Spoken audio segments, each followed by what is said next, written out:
ಅಲ್ಲಿ ಅವೈಜ್ಞಾನಿಕ ಹಂಪ್ ಹಾಕೋದು ಎಷ್ಟು ಸರಿ?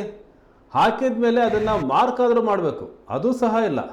ಇಂತಹ ಅವೈಜ್ಞಾನಿಕ ಹಂಪನ್ನು ಶಿವಮೊಗ್ಗ ನಗರದ ರೈಲ್ವೆ ನಿಲ್ದಾಣದಿಂದ ಉಷಾ ನರ್ಸಿಂಗ್ ಹೋಮ್ ಕಡೆ ಹೋಗುವ ಮಾರ್ಗ ಮಧ್ಯೆ ವಿಧಾನ ಪರಿಷತ್ ಶಾಸಕ DS ಅರುಣ್ ಅವರ ಮನೆಯ ಮುಂಭಾಗದಲ್ಲೇ ಹಾಕಲಾಗಿದೆ.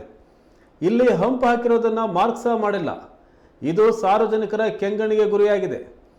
ಅವೈಜ್ಞಾನಿಕ ಹಂಪ್ ಹಾಕಿರೋದು ಅಲ್ಲದೆ ಟಾರ್ ರಸ್ತೆಯಲ್ಲಿ ಕಾಂಕ್ರೀಟ್ ಬಳಕೆ ಮಾಡಿ ಹಾಕಿರೋದು ಯಾಕೆ ಅಂತ ಸಾರ್ವಜನಿಕರು ಪ್ರಶ್ನೆ ಮಾಡಿದ್ದಾರೆ.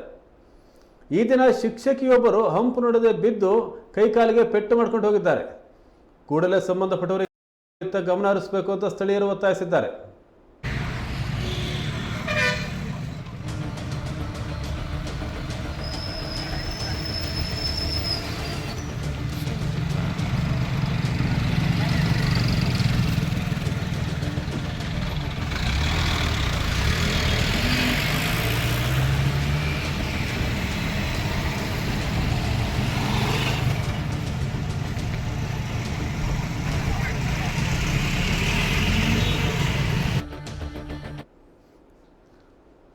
ಶಿವಮೊಗ್ಗದ ರೈಲ್ವೆ ನಿಲ್ದಾಣದಿಂದ ಉಷಾ ನರ್ಸಿಂಗ್ ಹೋಮ್ ಕಡೆ ಹೋಗುವಂಥ ರಸ್ತೆ ಇದು.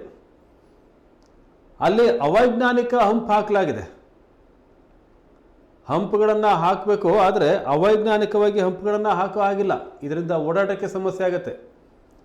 ಶಿಕ್ಷಕಿಯೊಬ್ಬರು ಈ ಹಂಪನ್ನು ದಾಟಬೇಕಾದ್ರೆ ಬಿದ್ದು ಗಾಯ ಮಾಡ್ಕೊಂಡು ಹೋಗಿದ್ದಾರೆ. ಇಂಥ ಹಲವು ಘಟನೆಗಳು ನಡೆದಿದೆ. ಈ ಹಂಪ್ ಇರೋದು ಸರಿಯಾಗಿ ವಿಧಾನ ಪರಿಷತ್ ಶಾಸಕ DS ಅರುಣ್ ಅವರ ಮನೆಯ ಎದುರಿನಲ್ಲಿ. ಆ ಹಂಪ್ ಹತ್ರ ಒಂದು ಬ್ಯಾರಿಕೇಡನ್ನು ಸಹ ಹಾಕಿದ್ದಾರೆ. ಅಲ್ಲಿ ಏನು ಅಂದರೆ ಅಲ್ಲಿ ಆ ರಸ್ತೆ ವಿಭಜಕ ಏನಿದೆ, ಆ ವಿಭಜಕ ಅಲ್ಲಿಗೆ ಕಟ್ಟಾಗಿದೆ, ಒಂದು ತಿರುವು ಬರುತ್ತೆ. ಆದ್ದರಿಂದ ವೇಗ ನಿಯಂತ್ರಣ ಆಗಬೇಕು ಅನ್ನೋ ಕಾರಣಕ್ಕೆ ಹಂಪ್ ಹಾಕಿದ್ದಾರೆ. ಆದರೆ ಈ ರೀತಿ ಹಾಕಬಾರದು ಹಂಪನ್ನ. ಹಾಗಾಗಿ ಈ ಸೂಕ್ತ ಕ್ರಮ ತಗೋಬೇಕು,